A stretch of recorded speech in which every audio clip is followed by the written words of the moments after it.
8 de abril de 1943. 8.200 metros sobre Compiègne, Francia. La máscara de oxígeno no podía ocultar la sonrisa burlona del Oberleutnant Ralph Hermichen mientras observaba las siluetas torpes subiendo laboriosamente hacia su formación.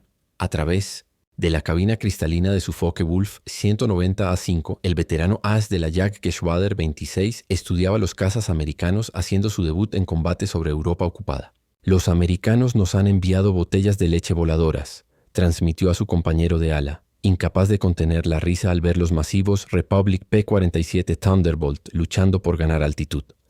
Debajo de ellos 16 P-47C Thunderbolt del cuarto. Grupo de cazas ascendían pesadamente en formación cerrada. Sus motores Pratt & Whitney R-21800, Double Wasp de 2.000 caballos de fuerza luchaban contra su peso de 7 toneladas. Para pilotos alemanes acostumbrados a los elegantes Spitfire y ágiles cazas soviéticos, estas máquinas americanas corpulentas parecían casi cómicas. Fuselajes en forma de barril coronados con cabinas tipo invernadero. Alas que parecían demasiado pequeñas para sus cuerpos masivos. Hélices que superaban cualquier cosa en el inventario de la Luftwaffe. Lo que Hermichen no sabía, lo que ninguno de los pilotos alemanes volando en círculos como lobos podía imaginar, era que estaban presenciando la llegada del arma que destruiría sistemáticamente el brazo de cazas de la Luftwaffe. En 18 meses, estas botellas de leche voladoras se transformarían de objetos de burla en instrumentos de terror. Sus 8 ametralladoras Browning calibre 50 se convertirían en el sonido más temido en los cielos alemanes. Las matemáticas de la destrucción ya estaban cargadas en esas alas anchas. 3.400 proyectiles de munición. Una tasa de fuego combinada de 6.000 disparos por minuto, suficiente. Potencia de fuego concentrada para partir un Messerschmitt por la mitad en menos de 2 segundos. Esta es la historia de cómo la risa alemana se convirtió en terror. La transformación comenzó esa mañana de abril cuando el mayor Donald Blakesley, comandando el 335 Escuadrón de Cazas, detectó la formación alemana posicionándose para atacar. Este veterano del Escuadrón Águila, transferido de Spitfires de la RAF apenas semanas antes, entendía lo que sus hombres aún no sabían, que sobrevivir en el P-47 requería abandonar todo lo que creían saber sobre combate aéreo. El Thunderbolt representaba una desviación radical de la filosofía convencional de diseño de cazas. Mientras los alemanes habían perseguido interceptores ligeros optimizados para ascenso y performance en virajes, Republic Aviation había creado algo sin precedentes. Un gigante de alta altitud que usaba masa, potencia y poder de fuego para redefinir las reglas de la guerra aérea. Noviembre de 1940. Una oficina en Londres. La compañía Yellow Truck & Coach Manufacturing presenta su nuevo camión militar ante oficiales británicos. El modelo se llama AC-6 Press Ace, motor de 6 cilindros, capacidad de carga de 2.5 toneladas. Espera, ¿camiones? ¿Por qué estamos hablando de camiones? Porque la misma arrogancia británica que rechazó el camión GMC que salvaría la logística aliada en 1944, fue la misma arrogancia que casi rechazó el concepto del P-47. Déjame explicarte. Junio de 1940. Mientras los cazas alemanes barrían Francia, Alexander Kartveli, el diseñador jefe de origen georgiano de Republic Aviation, recibió especificaciones urgentes del Cuerpo Aéreo del Ejército de E-PUPU. Querían un interceptor de alta altitud capaz de igualar lo mejor de la Luftwaffe.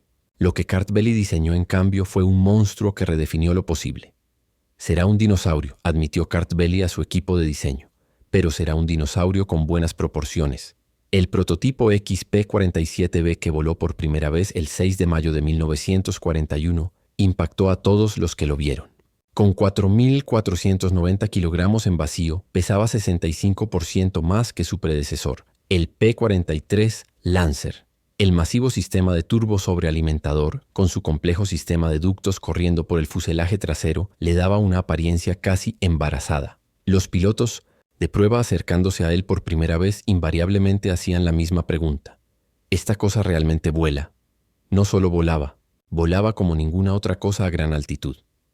El motor Pratt & Whitney R-21800 Double Wasp, un radial de 18 cilindros produciendo 2.000 caballos de fuerza, podía mantener potencia completa a 8.200 metros, donde los cazas alemanes jadeaban por aire. El turbo sobrealimentador, alimentado por gases de escape, entregaba rendimiento a nivel del mar en la estratosfera, pero los primeros meses fueron un desastre. El mayor Hubert Hubb Semke, comandando el 50º puesto grupo de cazas entrenando en Bridgeport, Connecticut, inicialmente despreciaba el avión. Su unidad perdió 18 pilotos y 41 aviones en accidentes de entrenamiento entre septiembre de 1942 y enero de 1943. El P-47 mató más americanos en entrenamiento que alemanes en los primeros meses de combate. Se daba vueltas en el aterrizaje. Se volteaba en el despegue por torque. Y se zambullía con tal entusiasmo que los pilotos descubrieron la compresibilidad. Sus controles se congelaban cuando ondas de choque se formaban en las alas. Pero aquellos que lo dominaron descubrieron algo extraordinario. El teniente Robert Johnson, un chico de granja de Oklahoma que se convertiría en uno de los principales ases de América con 27 victorias, describió su primer vuelo. Era como amarrarte a una locomotora. La potencia era increíble. No lo volabas, lo apuntabas. Los primeros encuentros de combate en abril y mayo de 1943 confirmaron cada prejuicio alemán. Los P-47 no podían girar con los Focke-Wulf 190. No podían ascender con los Messerschmitt 109. No podían igualar su manejo ágil a altitudes medias.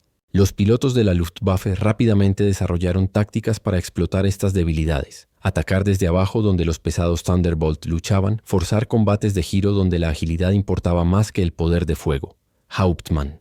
Joseph Pips Priller, oficial comandante de la Jagdgeschwader 26, reportó a su cuartel general después de su primer encuentro. El nuevo caza americano es carne para la masacre. Vuela como un camión, gira como un tren de carga y asciende como una vaca preñada. Nuestros muchachos los están llamando Indiana, objetivos gordos pretendiendo ser guerreros. Las estadísticas parecían confirmar la confianza alemana. En su primer mes de operaciones, los grupos de cazas americanos perdieron 14 Thunderbolt por solo 3 victorias alemanas confirmadas. La RAF, observando desde sus escuadrones de Spitfire, sugirió discretamente que los americanos podrían reconsiderar su elección de montura. Los pilotos británicos bromeaban que la mejor maniobra evasiva en un P-47 era desabrocharse y correr alrededor de la espaciosa cabina. Pero algo extraño estaba sucediendo en esos encuentros tempranos que la inteligencia alemana no logró notar.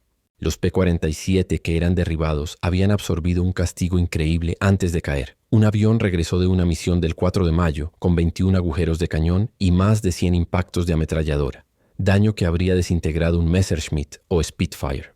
El masivo motor radial, careciendo de sistemas de refrigeración vulnerables, se sacudía los impactos que habrían detenido en seco un caza de motor refrigerado por líquido. Más significativo aún, cuando los P-47 lograban poner sus armas en el objetivo, los resultados eran catastróficos. La batería de armas del Thunderbolt creaba una zona de convergencia de destrucción que los pilotos alemanes nunca habían experimentado. A diferencia de las armas de calibre de rifle de cazas de principios de guerra o los cañones con munición limitada, el caza americano podía mantener fuego sostenido por más de 30 segundos. Una eternidad en combate aéreo. El evento que comenzaría a cambiar las percepciones alemanas ocurrió el 26 de junio de 1943 sobre Le Havre, Francia. Involucró al segundo teniente Robert S. Johnson del 61º Escuadrón de Cazas y un encuentro que se volvería legendario en ambos lados del conflicto. La formación de Johnson de 48 P-47 regresaba de una misión de escolta cuando fueron atacados por 16 Focke-Wulf 190 de la 2, Kobatg 26, liderados por Hauptmann Wilhelm Ferdinand Galland, hermano menor del famoso Adolf Galland. Los alemanes ejecutaron un ataque perfecto, zambulléndose desde el sol con ventaja de velocidad abrumadora. El Thunderbolt de Johnson, volando en la retaguardia de la formación, fue atrapado en el fuego cruzado de múltiples atacantes. Recibió daño catastrófico en los primeros segundos del combate. 2 proyectiles de cañón de 20 mm explotaron sobre su avión. La cabina se destrozó. Fluido hidráulico roció la cabina. La cubierta del motor fue arrancada. Fuego estalló detrás del panel de instrumentos. Johnson, herido en la nariz y pierna por metralla y fragmentos de bala, intentó eyectarse, pero descubrió que la cabina estaba atascada. Un proyectil de 20 milímetros había explotado en la guía de la cabina, soldándola cerrada. Estaba atrapado en un avión moribundo a 8.200 metros de altitud. Lo que sucedió después desafió cada suposición sobre tolerancia al daño de combate. A pesar de no tener visibilidad frontal a través del parabrisas cubierto de aceite, un motor apenas funcionando que vibraba violentamente y controles que respondían solo intermitentemente, Johnson logró nivelar el avión y apuntarlo hacia Inglaterra. El P-47 continuó volando con daño que habría reducido cualquier otro caza a escombros cayendo. Entonces empeoró. Un solitario Focke-Wulf 190, pilotado por un aviador desconocido de la 2 OG-26, descubrió al Thunderbolt lisiado cojeando hacia el canal a menos de 275 km/h. La investigación histórica nunca ha identificado definitivamente a este piloto, aunque varios nombres han sido propuestos basándose en reportes de combate alemanes de ese día. Lo que siguió fue uno de los encuentros más extraordinarios en la historia de la guerra aérea. El piloto alemán se posicionó detrás del P-47 de Johnson y abrió fuego con sus 4 cañones de 20.000 Pelipers y 2 ametralladoras de 3 mm. Johnson, incapaz de evadir, solo podía acurrucarse detrás de su placa de blindaje y rezar. El Thunderbolt absorbió toda la carga de munición del cañón. Entonces el alemán se reposicionó y disparó otra vez, esta vez solo con sus ametralladoras. Con la munición del cañón agotada, el piloto alemán se colocó al costado, mirando con incredulidad al cascarón volador. Johnson podía ver su cara claramente. Joven. Rubio, su expresión cambiando de confianza a confusión, a algo parecido al miedo. El alemán se reposicionó y vació su munición restante de ametralladora en el Thunderbolt. Aún así, seguía volando.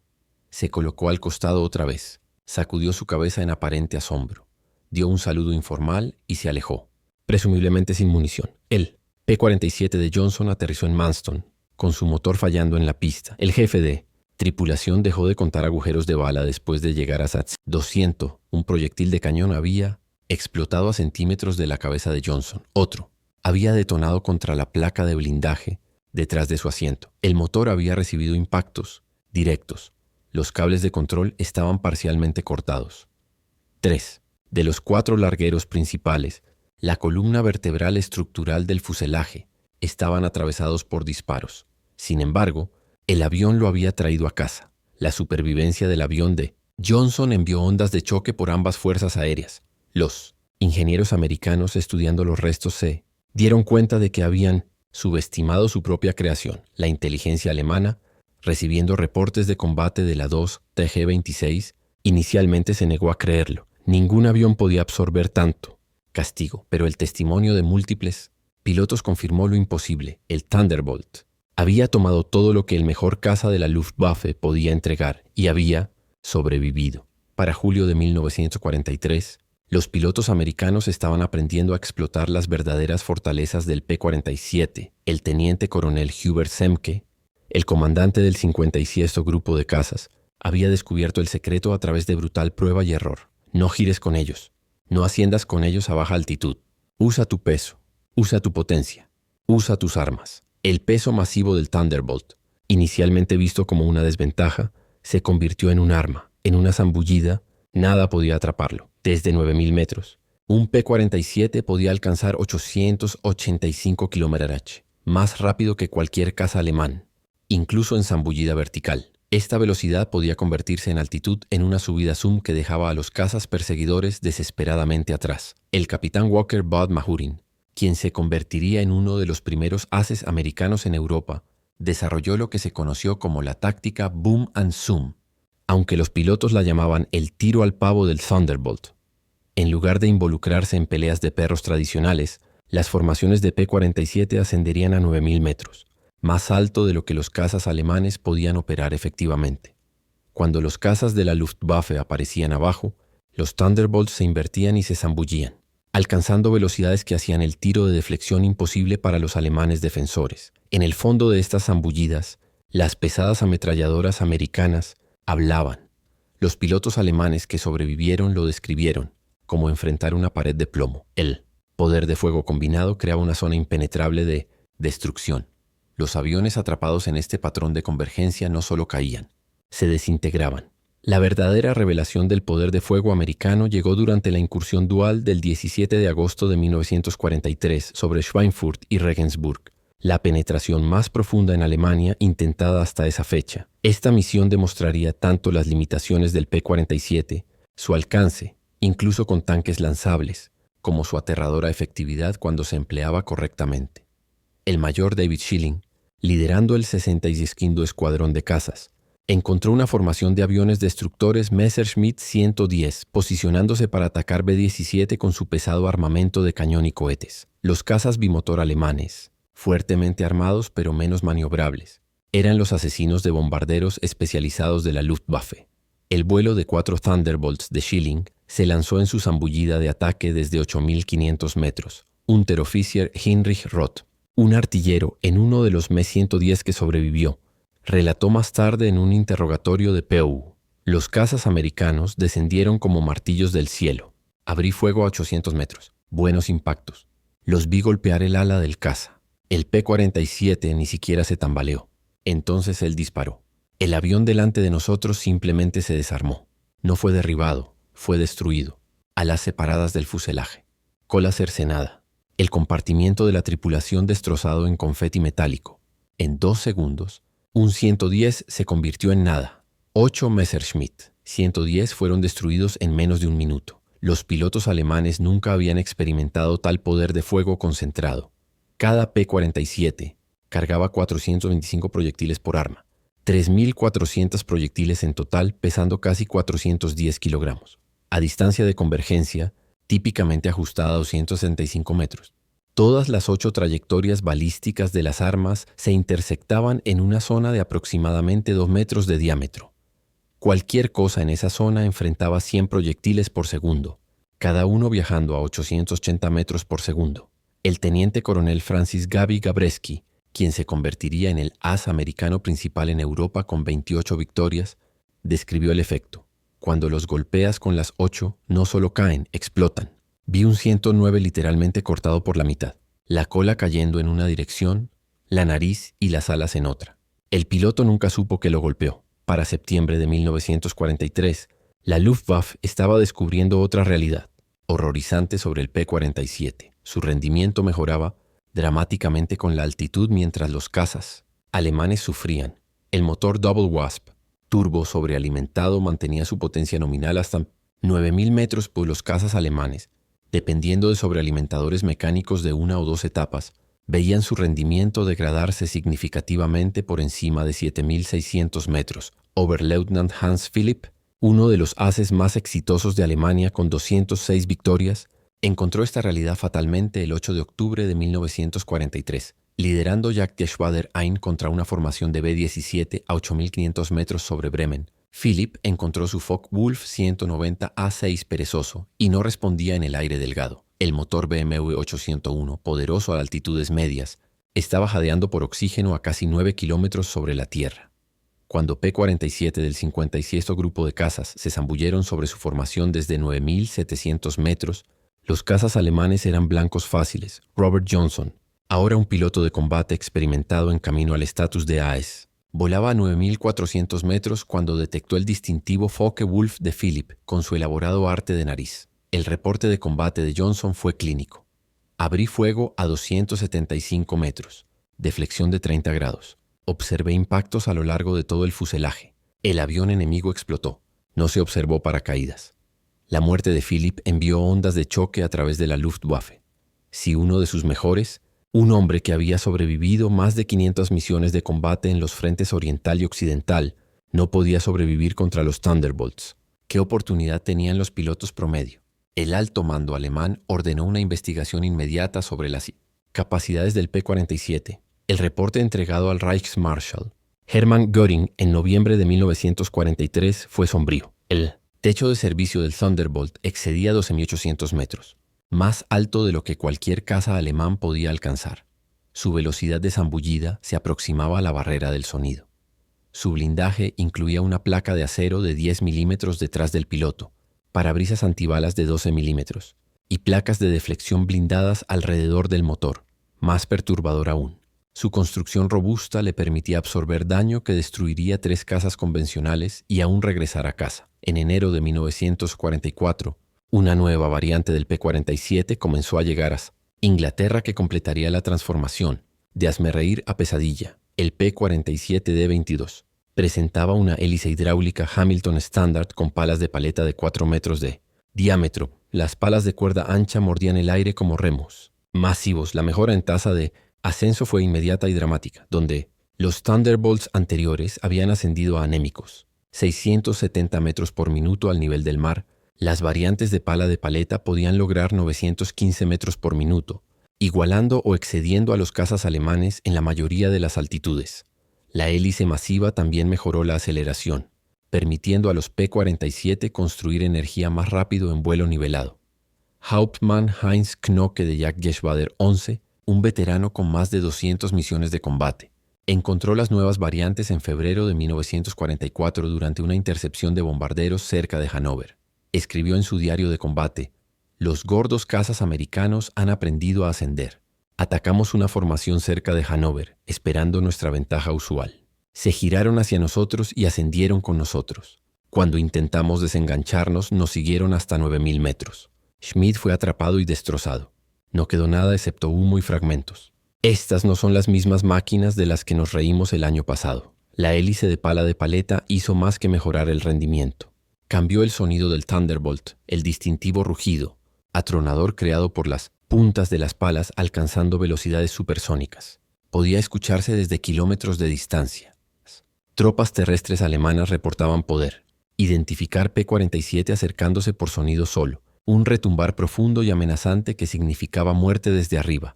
Comenzaron a llamarlo Donnerschlag, golpe de trueno.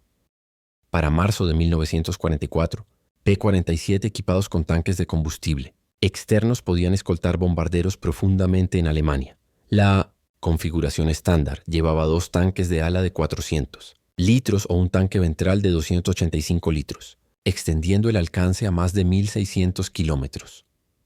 Con la hélice de pala de paleta proporcionando rendimiento mejorado incluso cuando cargados, los Thunderbolts podían pelear en igualdad de condiciones inmediatamente después de soltar los tanques.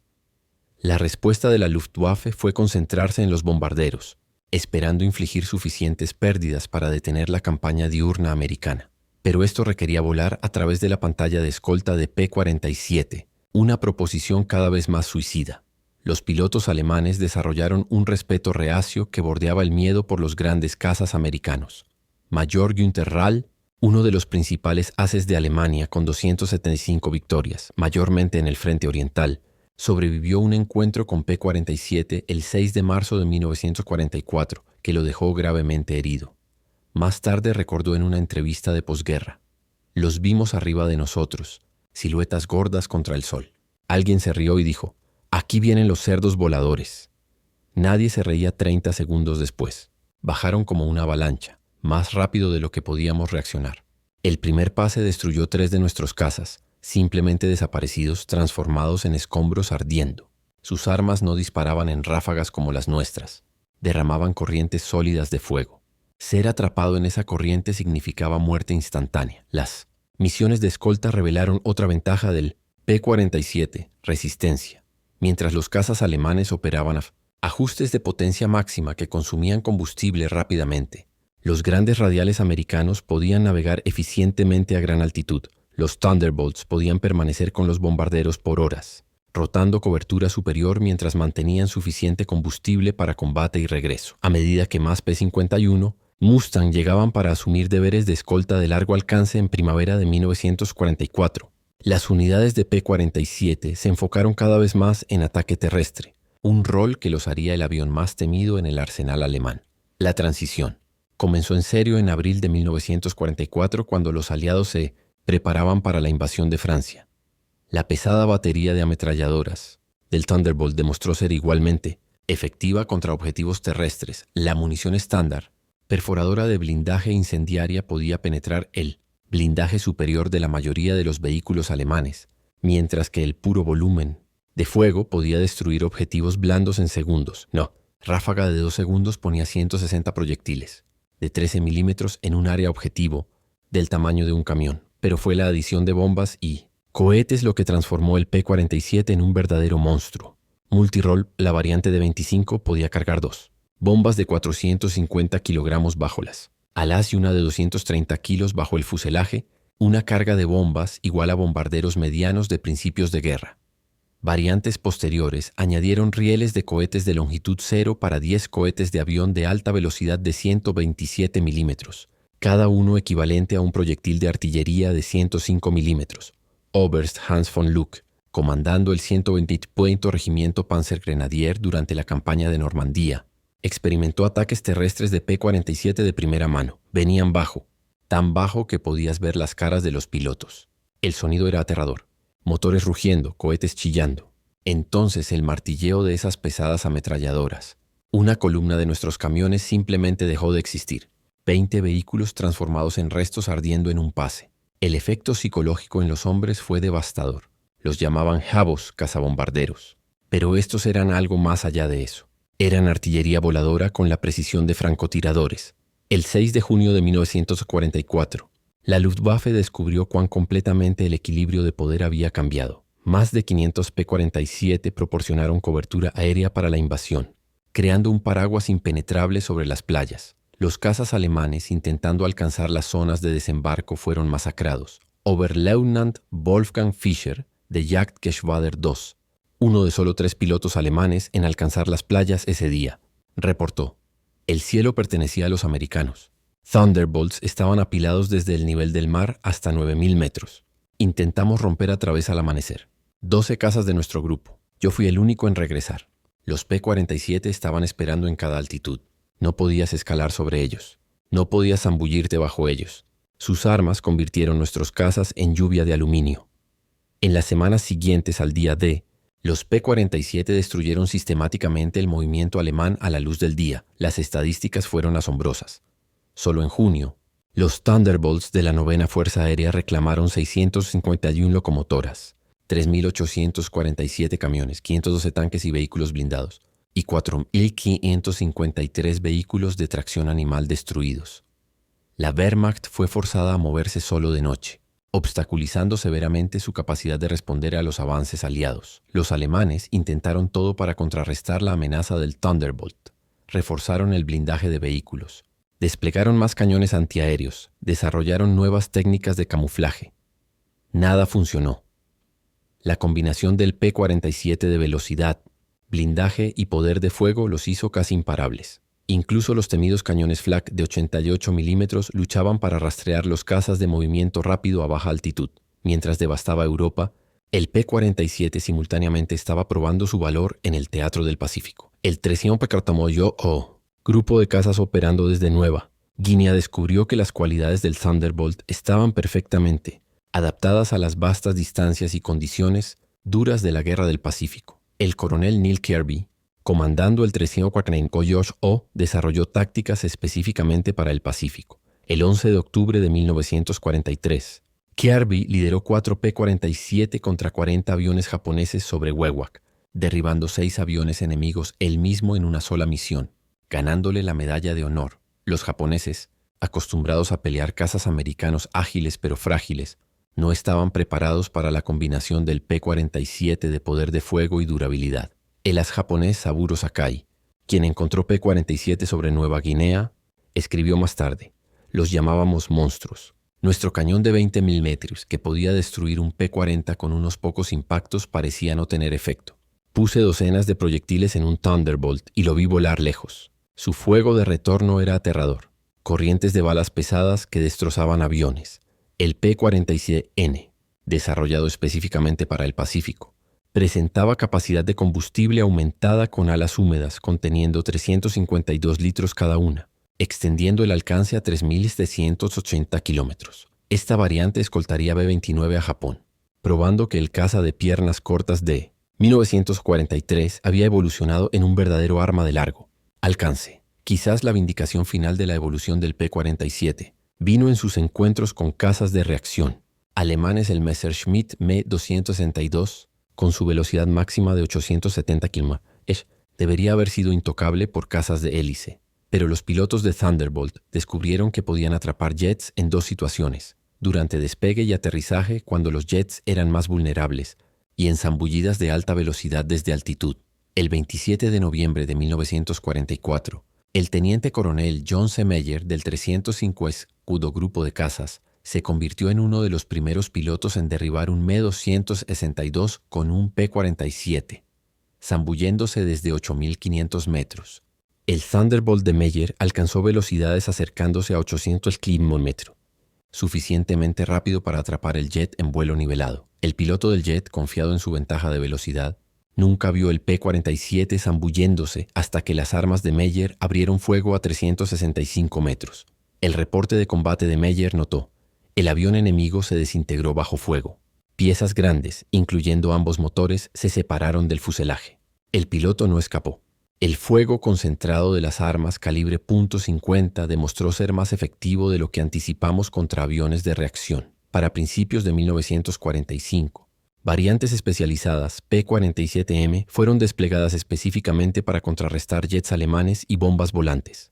B-1, con inyección de agua metanol, impulsando la potencia a 2.800 caballos de fuerza y aerodinámica refinada, estos Thunderbolts definitivos podían alcanzar 750 km/h en vuelo nivelado a 9.000 metros, suficientemente rápido para interceptar incluso jets bajo ciertas condiciones. El mayor George Bostwick, comandando el 67 Escuadrón de Cazas equipado con P-47M, derribó dos Me-262 en marzo de 1945. Su reporte táctico enfatizaba poder de fuego sobre velocidad. Los jets son más rápidos, pero no pueden girar y no pueden recibir castigo. Una buena ráfaga de nuestra batería y se desmoronan como si estuvieran hechos de papel. Tienen que reducir velocidad para atacar bombarderos. Es cuando los atrapamos. La demostración final del poderío industrial americano vino durante la Operación Bodenplatte, el intento desesperado de la Luftwaffe de destruir el poder aéreo aliado el 1 de enero de 1945. Casi 900 cazas alemanes, incluyendo sus mejores pilotos restantes, lanzaron ataques sorpresa en aeródromos aliados a través de Bélgica y los Países Bajos. En el aeródromo I-34 cerca de Metz, hogar del 366 Grupo de cazas con P-47, el ataque inicialmente tuvo éxito. Los cazas alemanes destruyeron 22 Thunderbolts en tierra junto con varios otros aviones. Un piloto alemán capturado traído al puesto de comando señaló los aviones ardiendo y se burló. ¿Qué piensan de eso? La respuesta del mayor George Brooking se volvió legendaria. A través de la 9ª Fuerza Aérea, señaló la línea de vuelo, donde las tripulaciones de tierra ya estaban empujando aviones dañados a un lado y preparando posiciones para reemplazos. Para mañana tendremos 40 nuevos. ¿Cuánto tiempo les tomará reemplazar sus pilotos? La sonrisa del piloto alemán desapareció. Dentro de 48 horas, P-47D-40 recién salidos de fábrica llenaron la línea de vuelo. Volados desde depósitos en Inglaterra, la Luftwaffe perdió 271 aviones y 213 pilotos en Bodenplatte, incluyendo muchos instructores y líderes de escuadrón irreemplazables. Estas pérdidas nunca pudieron reemplazar. Los americanos perdieron 134 aviones en total a través de todos los aeródromos atacados, todos reemplazados dentro de una semana. Los números contaban la historia de derrota inevitable. Republic Aviation produjo 15.683 P-47 durante la guerra, más que cualquier otro caza americano. En producción pico, la fábrica de Farmingdale en Long Island completaba un Thunderbolt cada hora alrededor del reloj. La planta de Evansville en Indiana, construida de tierras de cultivo vacías en 1942, estaba produciendo 500 aviones por mes para 1944. Cada P-47D requería 65.000 partes individuales, 13 kilómetros de cableado eléctrico, 910 kilogramos de aluminio y 135 kilogramos de caucho. El motor solo contenía 2.400 componentes individuales maquinados a tolerancias de milésimas de pulgada. Sin embargo, trabajadores americanos, muchos de ellos mujeres que nunca habían visto un avión antes de Pearl Harbor, ensamblaban estas máquinas complejas con precisión que excedía estándares de tiempo de paz. La producción de munición fue igualmente asombrosa. Cada salida de P-47 requería 3.400 proyectiles de munición calibre .50, con cientos de Thunderbolts volando misiones diarias. El consumo de munición excedía 10 millones de proyectiles por mes para mediados de 1944. El arsenal de Lake City en Missouri, una de varias plantas de munición, producía 30 millones de proyectiles mensualmente. Cada cartucho fue manufacturado a tolerancias medidas en 10 milésimas de pulgada, asegurando alimentación confiable a través de los mecanismos de armas sincronizados. El consumo de combustible era enorme. Cada Thunderbolt quemaba 380 litros por hora en vuelo normal, hasta 1.135 litros en combate con inyección de agua activada. Solo la 9ª Fuerza Aérea consumía más de 95 millones de litros de combustible de aviación mensualmente para finales de 1944. Todo ello enviado a través del Atlántico en petroleros que eran ellos mismos productos de producción en masa americana. Incluso, más impresionante que la producción de aviones fue el entrenamiento de pilotos. Para 1944, Estados Unidos estaba graduando 30.000 pilotos anualmente de entrenamiento avanzado, más de los que Alemania había entrenado en toda la guerra. Cada piloto de P-47 recibía un mínimo de 400 horas de entrenamiento de vuelo antes de entrar en combate, incluyendo 100 horas en cazas avanzados. Los pilotos alemanes, en contraste, estaban entrando en combate con menos de 100 horas de tiempo total para el final de la guerra.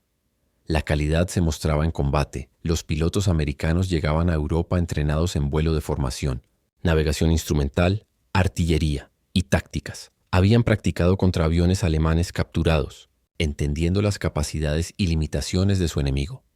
Conocían sus sistemas de avión íntimamente, habiendo estudiado manuales técnicos que los pilotos alemanes nunca recibieron. El teniente Eugene Roberts, llegando a Inglaterra en septiembre de 1944, ejemplificaba la ventaja de entrenamiento americana.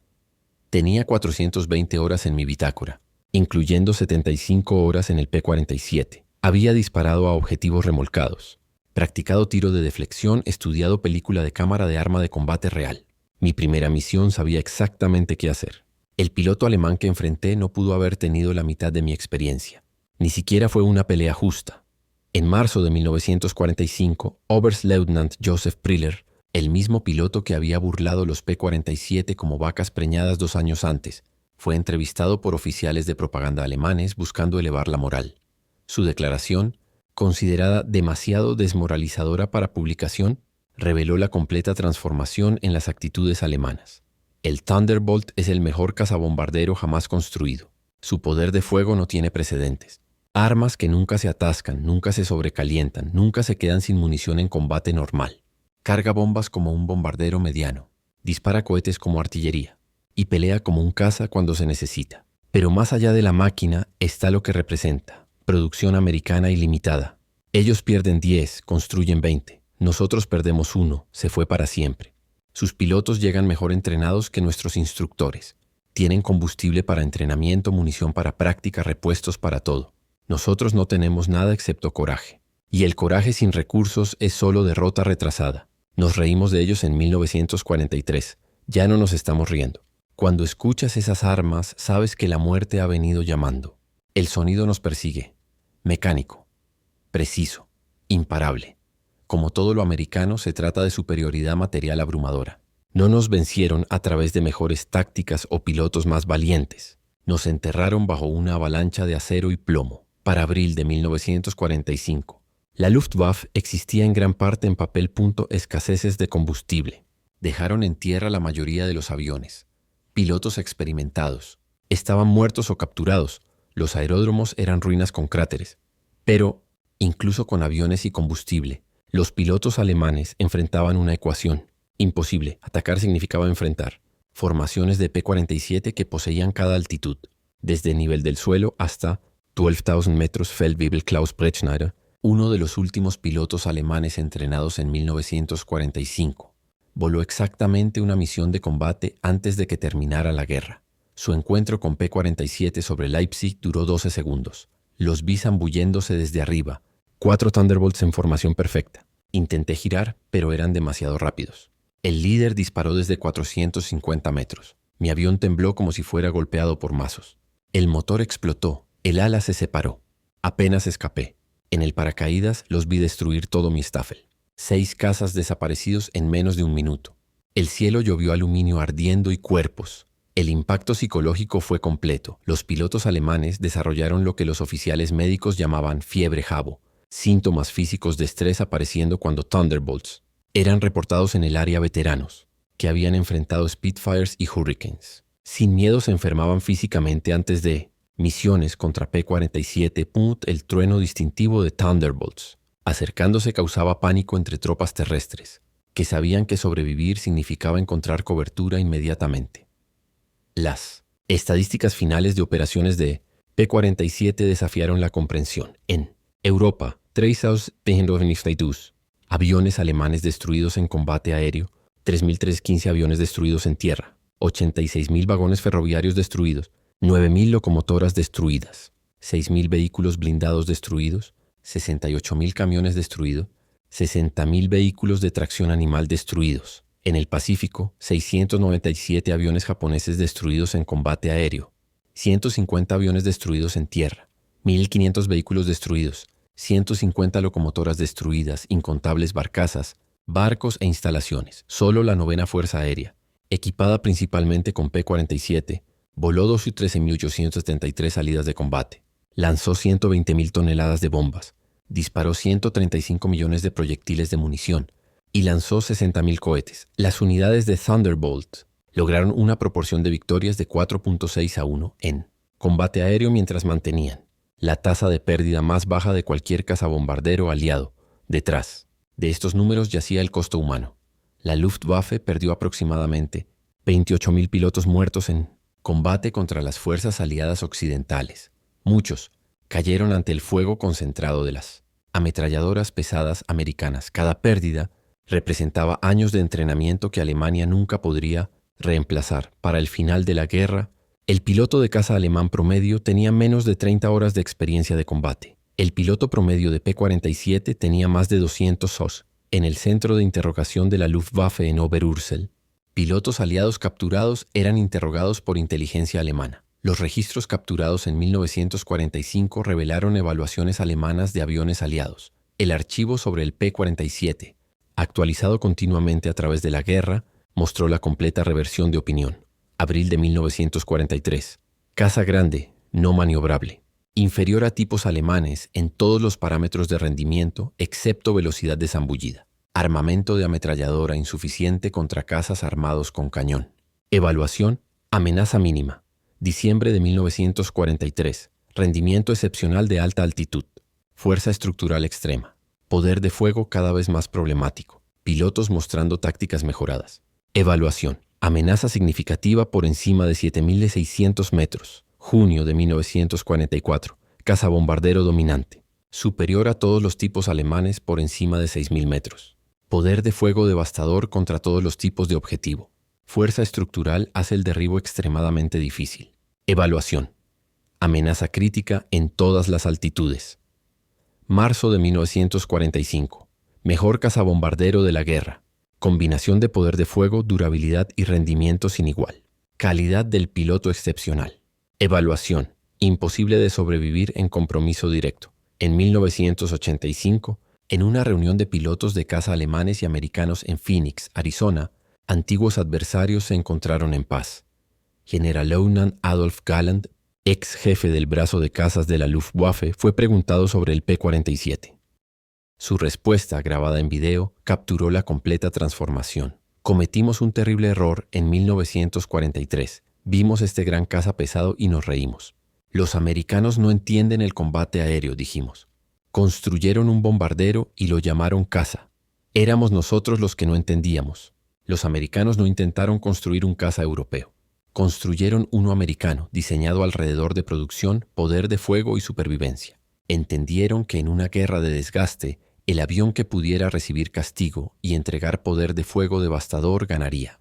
Tenían razón. La primera vez que volé un P-47 capturado después de la guerra, entendí todo. La potencia era increíble. Ascendía como si estuviera cayendo hacia arriba. La cabina era cómoda. La visibilidad excelente. Los controles precisos.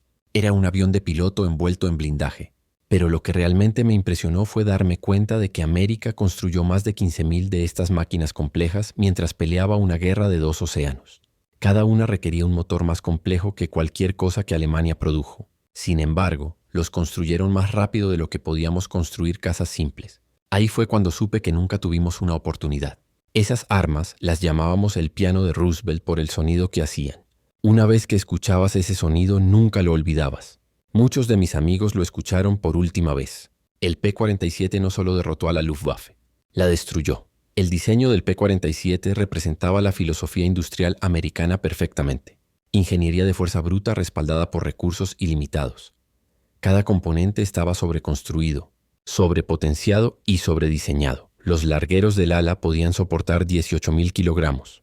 3 veces el peso cargado del avión. El montaje del motor podía soportar fuerzas de 2 T. Los cables de control estaban duplicados. A través con sistemas automáticos de respaldo, todo el sistema de alimentación de munición solo era una maravilla de ingeniería. 8 cajas de munición separadas, cada una conteniendo 425 proyectiles. Alimentaban a través de motores de impulso, eléctricos para prevenir atascos durante maniobras de alta. Las armas estaban eléctricamente calentadas para prevenir congelamiento a altitud. Cada arma tenía su propio mecanismo de carga y podía ser individualmente sincronizada. La convergencia era ajustable de 140 a 35 metros, permitiendo a los pilotos optimizar para su rango de compromiso preferido. Incluso después de la guerra, algunos veteranos alemanes mantenían que el P-47 ganó a través de cantidad, no calidad, que los cazas alemanes eran técnicamente superiores pero abrumados por números.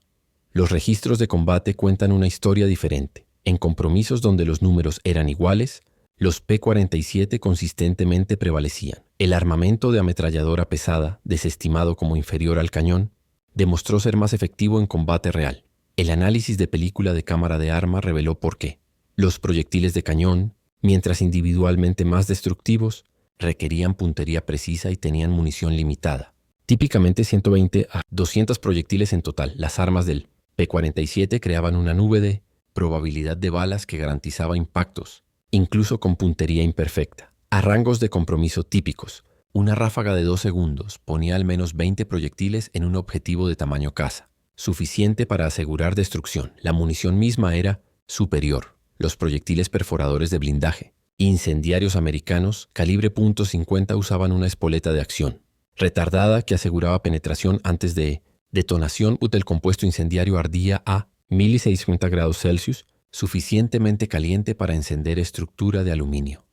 Los proyectiles alemanes de 20 mm, aunque más pesados, a menudo explotaban en contacto superficial, causando daño espectacular pero a veces superficial. El P-47 Thunderbolt permanece como el caza, monomotor de pistón más pesado jamás producido en masa. Su peso vacío de 4.500 kilogramos excedía el peso bruto de algunos cazas bimotor.